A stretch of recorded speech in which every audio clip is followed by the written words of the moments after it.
नाही नाही, एक एक बरं आहे. एक गोष्ट चांगली आहे की आपण सगळे सजग पत्रकार आहात. मी सुद्धा पत्रकार 14 वर्ष होतो.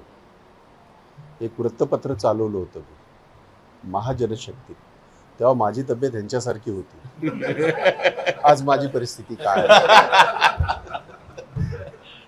आणि ही गोष्ट खरी आहे की पक्षाची कुठलीही बैठक असेल तर त्याच्यामध्ये आपल्या नेत्यांची हे असायला पाहिजेत. मी मान्य करतो आणि माफी मागतो आपल्या सगळ्यांची. मी अवधानाने चुकून जर माझ्या कार्यकर्त्यांकडनं ते झालं असेल तर त्याची जबाबदारी पूर्णतः मी स्वतः स्वीकारून माफी मागतो. आता आपण आपला विषय आज देशभरामध्ये लोकसभेच्या निवडणुकांचं वारं वाहतंय, आपल्या सगळ्यांना माहिती आहे. कारण मागच्या वेळेला एप्रिलच्या शेवटच्या हप्त्यापासून मेच्या पहिल्या हप्त्यापर्यंत 8 मेपर्यंत देशामध्ये 17मध्ये देशाच्या लोकसभेच्या निवडणुका झाल्या. या वेळेला असं जाणवतंय, हे माझं मत आहे, हे काय त्यांचं कोणाचं मत असलं मला माहीत नाही.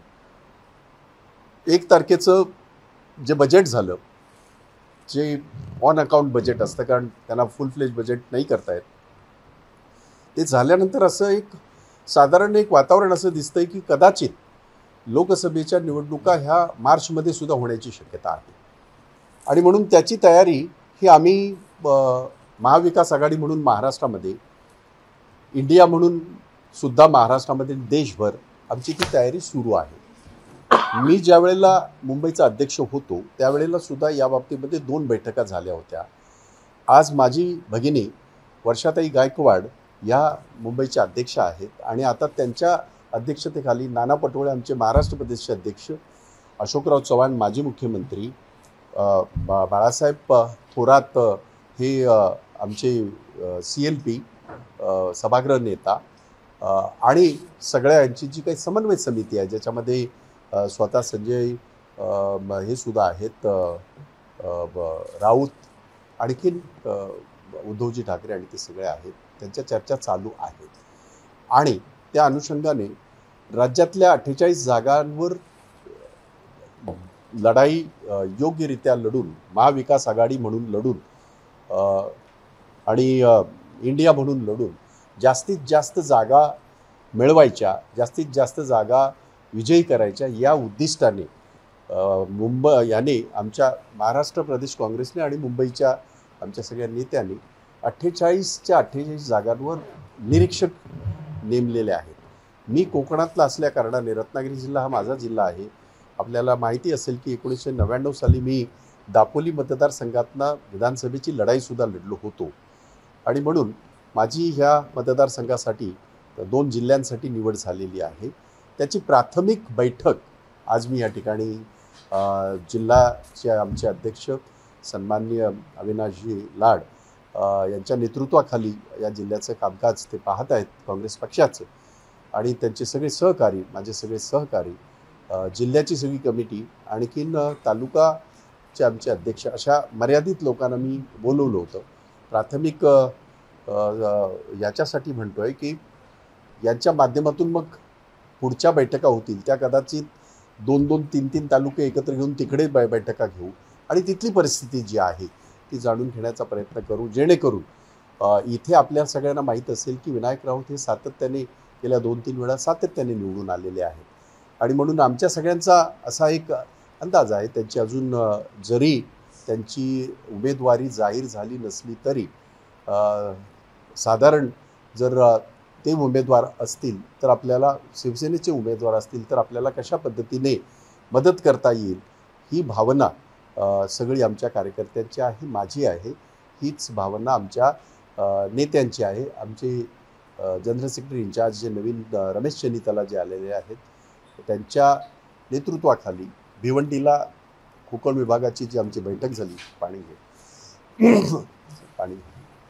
कोकण विभागाची जी बैठक झाली त्याच्यामध्ये हा आम्ही निर्णय घेतला की आपण सगळीकडे जरी समजा आम्ही सगळ्या जागा जरी लढलो नाही 48च्या 48, कारण तशा लढताही येणार नाहीत.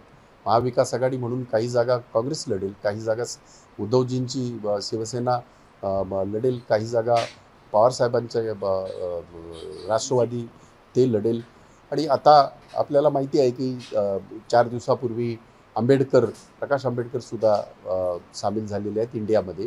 त्यामुळे एक मजबूत असं गठबंधन आमचं आज महाराष्ट्रामध्ये काम करेल आणि 48 जागांपैकी जास्तीत जास्त जागा जिंकून देशामध्ये जी हुकुमशाही चाललेली आहे, देशामध्ये जे डॉक्टर बाबासाहेब आंबेडकरांच्या घटनेचं दररोज काही ना काहीतरी अवमान करण्यात येत आहे, घटना बदलण्याचे स्वप्न काही लोक बघत आहेत आणि या सगळ्याच्या विरोधामध्ये हे आमचं घटनायुद्ध आम्ही लढणार आहोत अशा पद्धतीचं भावना आमच्या सगळ्यांच्या आहेत. तशाच पद्धतीचं मार्गदर्शन मी माझ्या या मतदारसंघातल्या या जिल्ह्यातल्या कार्यकर्त्यांना मी संबोधित करताना केलेलं आहे.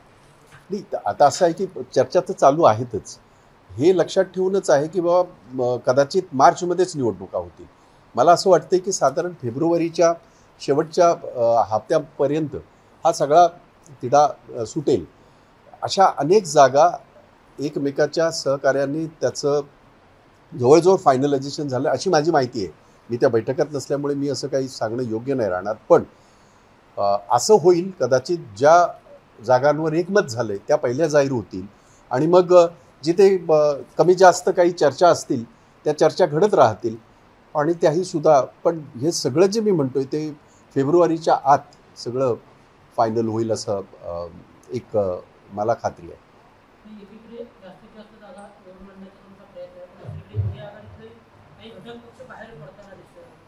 हां, पलटूरामांचं तुम्ही बोलताय, पण त्यांची माहिती आपल्याला जर असेल पूर्ण तर त्यांचा गुणधर्म आहे तो, त्यांना पलटू कुमार म्हणतात.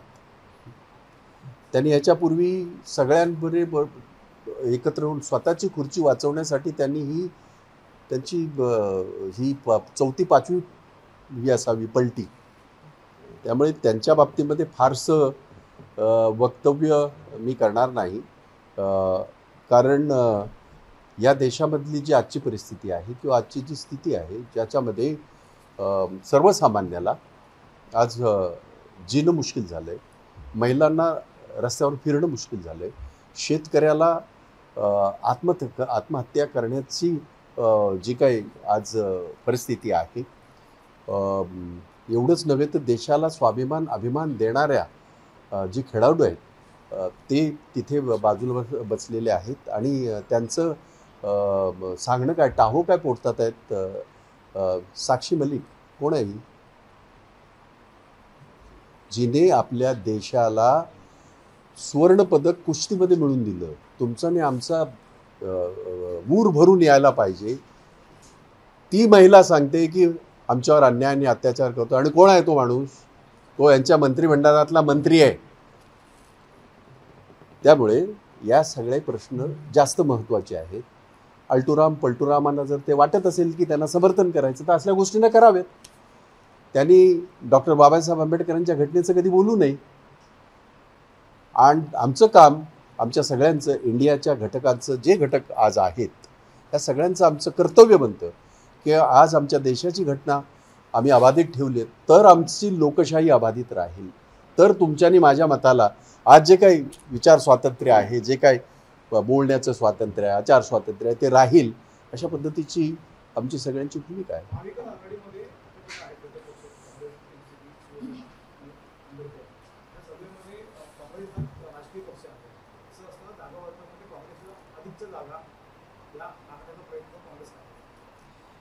मी त्या समन्वय समितीचा सदस्य नसल्या कारणाने, ऐका तर पूर्ण, तुम्हाला जेवढी काळजी वाटते त्याच्यापेक्षा किंचित जास्त काळजी मला पण आहे आणि माझ्यापेक्षा जास्त काळजी माझ्या नेत्यांना आहे. पण जसं म्हटलं तसं की या घडीला आमचं युद्ध हे पाक्षिक युद्ध नाही. आमचं युद्ध ह्या देशाची लोकशाही वाचवण्यासाठी आहे. आमचं युद्ध जे आहे ह्या देशाची घटना वाचवण्याचं आहे. आणि म्हणून त्या गोष्टीकडे लक्ष घेता आमच्याकडे कसलेही वाद होणार नाहीत. अगदी सुसंवादाने हा प्रश्न सुटेल याची मला खात्री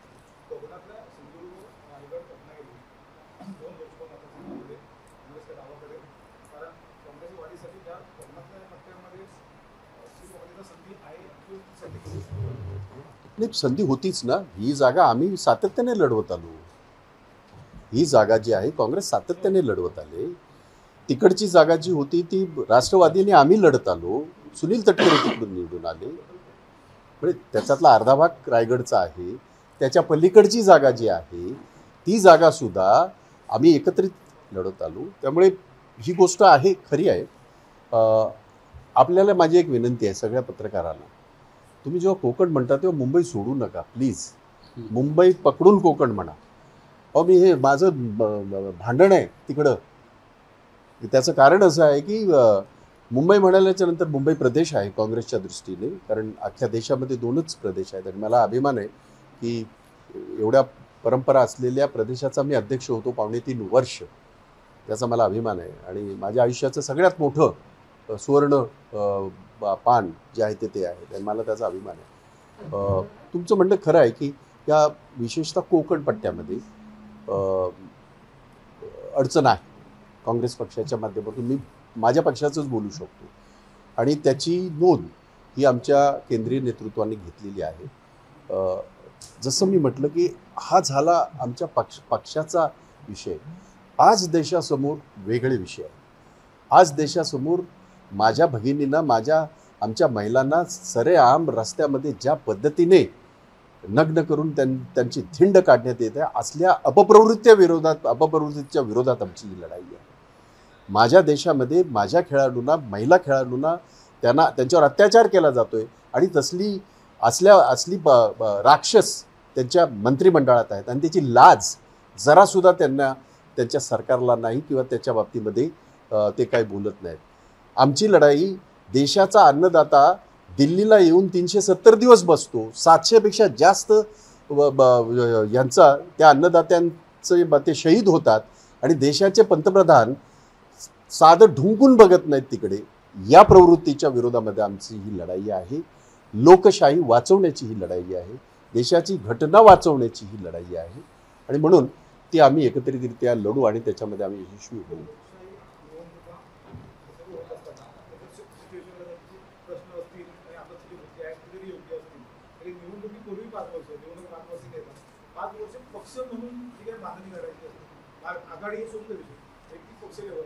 काँग्रेसमध्ये रत्नागिरी सिंधुदुर्ग किमान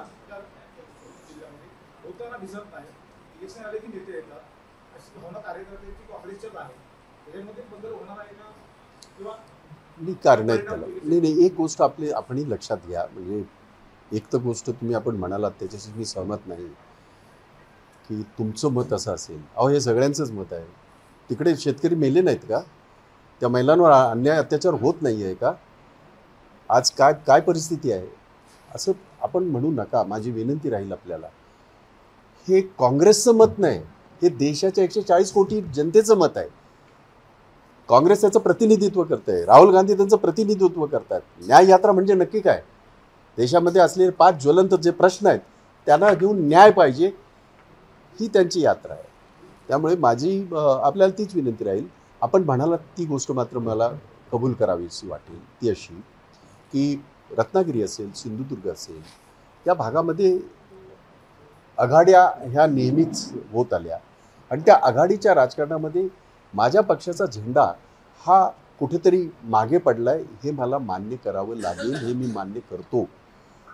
परंतु ते करत असताना नक्कीच त्या बाबतीमध्ये अधिकचं काय करता येईल हे मुद्दाम सांगतोय. कारण आमच्या कोकण विभागाची जी बैठक झाली त्याच्यामध्ये ह्याच्यावर प्रचंड पद्धतीने सगळ्यांनी, जिल्हाध्यक्षसुद्धा बोलले, प्रत्येक जिल्हाध्यक्ष बोलले, 3 जिल्हाध्यक्ष अगदी कळकळीने बोलले.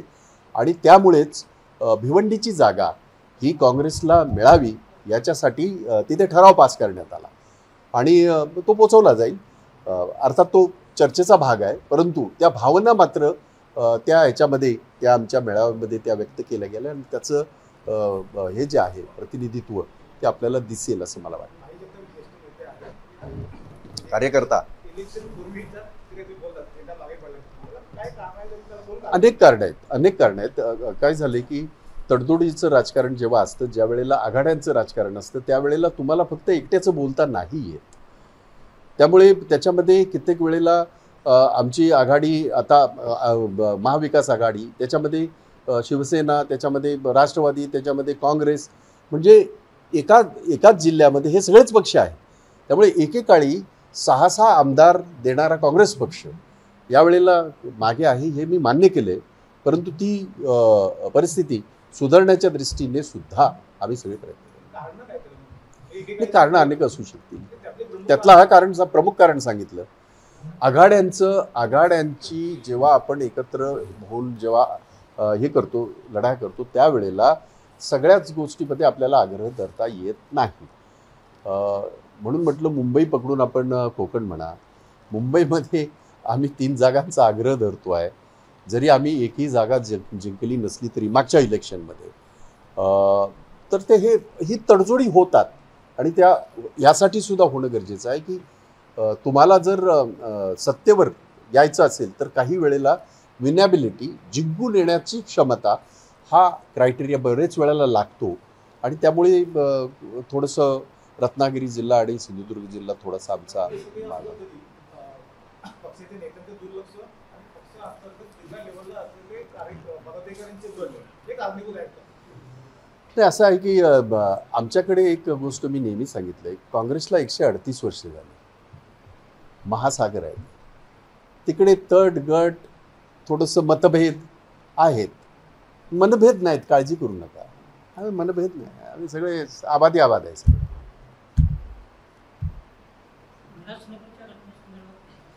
रामराज्य रामराज्य संपलं नाही. रामराज्य छत्रपती शिवबांच्या ह्या भूमीमध्ये, शाहू फुले आंबेडकरांचा वारसा असलेल्या ह्या महाराष्ट्रामध्ये अशी कृत्य घडतात आहे दिवसा ढवळ्या पोलीस स्टेशनमध्ये. याची लाज जर असेल तर देवेंद्र फडणवीसांनी तात्काळ राजीनामा द्यावा. यापूर्वी सुद्धा ही पहिली घटना नाही. मुंबईमध्ये असाच त्यांचा आमदार, त्याने असाच गोळीबार केला होता आणि पोलिसांनी त्याला पाठीशी घातला. आम्ही जे काय पाहतोय आता, जे काय सोशल मीडियावर जे पाहायला मिळतंय, तो अधिकाऱ्याच्या बाजूला बसलाय आणि जसं एखादा चित्रपट बघतो तसा तो धाड धाड गोळ्या घालतोय आणि त्याला त्याची जराही खंत नाही. रामराज्य तिकडे यूपीमध्ये रामराज्य पाहिलं आपण. पूर्वी आम्ही यूपी बिहारचं उदाहरण द्यायचो, ते आता इथे आलं आमच्या. करोडो रुपये माझ्याकडे देणे आहेत आणि संपूर्ण राज्यात गुंडांना पोचण्याचं काम मुख्यमंत्री एकनाथ शिंदे साहेब करत आहेत. मी मुख्यमंत्री नाही. माझं ऐका, आता तुमच्या प्रश्नाचं उत्तर घ्याल की नाही. तुम्ही भाई जगतापांना प्रश्न विचारताय, मला हे माहीत नाही ना. मी त्यांच्या पक्षाचा काही सदस्य आहे. आयुष्याची 43 वर्ष मी काँग्रेस पक्षाशी काढली, त्यामुळे त्याच्याशी संबंधित मी काहीतरी उत्तर देऊ शकेन. आता हे मला काही माहीत नाही, हे त्यांना विचारा. आता तुमचं काहीतरी ह्याच्यावर झूम मिटिंग त्यांना विचारा, मला विचारण्यापेक्षा. असं तुम्हाला वाटतंय? अच्छा, बदलल्यामुळे गोळीबार केला असं म्हणतात. म्हणजे ते बदलणं चांगलं नाही. अजून बदलले तर एके पोटीच येऊन घेऊन येतील.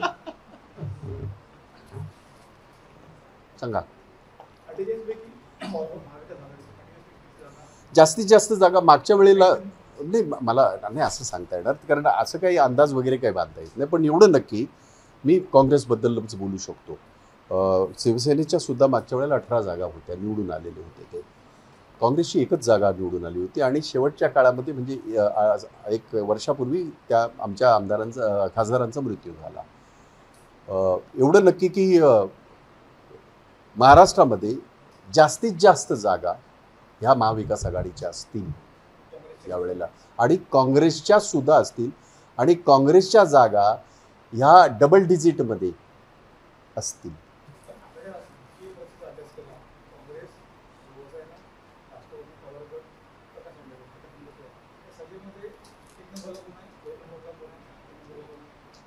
ते तुम्हीच सांगा तुमच्या पद्धतीने. तुम्ही सांगा, मी तसं सांगेन वरती.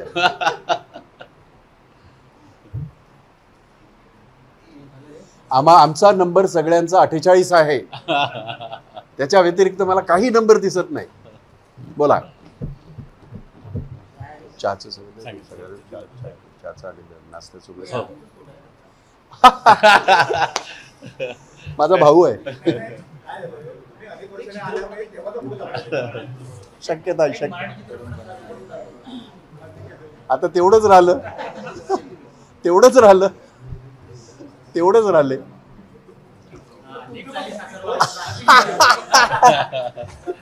मला सासरात पाठवू नका.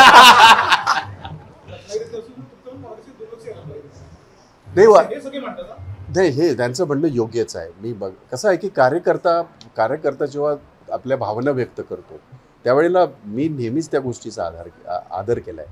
गेली 3-3.5 वर्ष मी मुंबईचा अध्यक्ष राहिलो.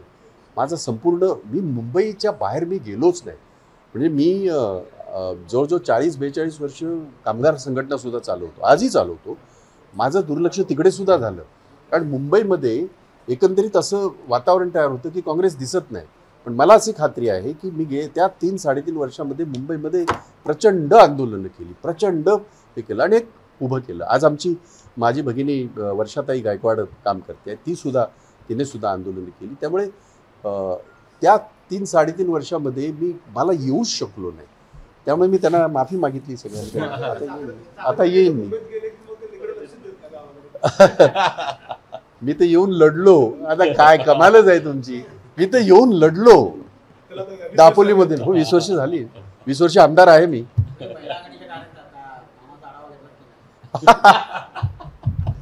तुम्ही आणखीन सांगा, मी सगळ्याचा आढावा घेईन. कसं आहे, त्या जवळ सगळ्या देशभरामध्ये महिला सुद्धा साधारण 49%-50%च्या आसपास आहेत. त्यामुळे तो आढावा सुद्धा घेतला मी तो.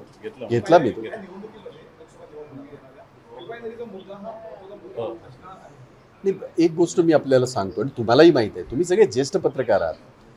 ज्या वेळेला देशाचं इलेक्शन असतं किंवा देशाचे प्रश्न असतात, राज्याचे प्रश्न वेगळे आहेत आणि स्थानिक उद्या जर जिल्हा परिषद लागली तर तिथले प्रश्न वेगळे असतात. आपण सगळे भाई तुमच्याकडनं शिकतो आम्ही. मला शिकायला मिळतं. अशा पत्रकार परिषदेतनं मला सुद्धा माझ्याही थोडं बुद्धीमध्ये थोडीशी भर मी टाकण्याचा प्रयत्न करतो. आता सध्या मला याचं तर लोकसभेचं तर करू द्या. एवढं नक्की एक प्रश्न थेट असला तरी मी आपल्याला एवढं मी नक्की सांगतो की विधानसभेमध्ये काँग्रेसचं हे जे आहे महत्त्व, काँग्रेसचं संख्याबळ असेल, विशेषतः महत्त्व मी म्हणतोय, ते अधोरेखित केलं जाईल हे मी माझ्या कार्यकर्त्यांना सुद्धा दिलं आणि प्रत्येकाच्या मनामध्ये ती खंत आहे. आणि असं होत नाही. मी एक उदाहरण साधं दिलं ते असं याच्यासाठी सांगतोय. मुंबईमध्ये आता आमची एकही जागा नाही आहे. आमचे 4च आमदार आहेत 36 पैकी. पण मुंबईमध्ये आम्ही 3 जागा मागतोय. याचा अर्थ असं होणार नाही ना, ते सुद्धा कुठेतरी कॉम्प्रोमाइज करतात आहेत. आम्हाला सुद्धा कॉम्प्रोमाइज करावं लागेल. आणि आम्ही सगळे लढलेल्या सगळ्या जागा तिथे सगळेच आमचेच आमदार असतील असं नाही. त्यांचेही असतील, आमचे असतील. तसं इथे सुद्धा त्यांनी लढलेल्या जागा आहेत, त्यांचे सगळे असतील असं नाही. तिथे काँग्रेसचं म्हणून म्हटलं अस्तित्व अधोरेखित केलं जाईल. एकच हे सगळे वाईट आहेत.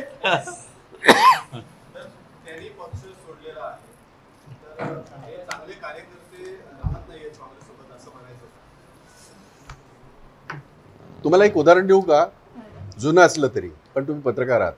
श्यामा प्रसाद मुखर्जी नाव ऐकलंय? यांनी जनसंघाची स्थापना केली. ते काँग्रेसचे अध्यक्ष होते, हे माहित आहे ना? आजच्या रामराज्यामध्ये असलेले महाराष्ट्रातल्या 50 ते 60% हे काँग्रेसी आहेत. हे मी सांगण्याची आवश्यकता आहे का? त्यामुळे ज्याला त्याला स्वार्थी राजकारण ज्याला कोणाला करायचं असेल आणि काय असेल तो त्यांना लकला. आमच्यासारखे आम्ही सगळे आहोत की आम्ही त्या विचाराशी, देशाच्या एकात्मतेसाठी आम्ही आमच्या विचाराशी बांधील आहोत. काही कार्यकर्ते खूप चांगले असतात हे मला मान्य आहे आणि काही गोष्टी घडतात आणि त्याच्याने कदाचित जर काही पक्ष सोडला जात असेल तर त्याची चिंता आहेच. परंतु असं काही समजण्याचं कारण नाही. हे 138 वर्षांनी सिद्ध केलं आहे, म्हणजे माझ्या सांगण्यानेच नव्हे, की काँग्रेस परत उभी राहते, उभारी घेऊन उभी राहते आणि काँग्रेस आपल्या आपल्या जागी आहे. काही सगळे तुम्ही फिरायला बोलू विचारतो. जुना म्हणजे म्हातारा नाही. किती वर्ष तुम्ही NCP ला सोबत घेऊन लढवला, समोर शिवसेना एवढं माझ्याबरोबर, तर शिवसेनेला सोबत घेऊन समोरच्याची लढाई आहे, असा अनुभव वेगळा.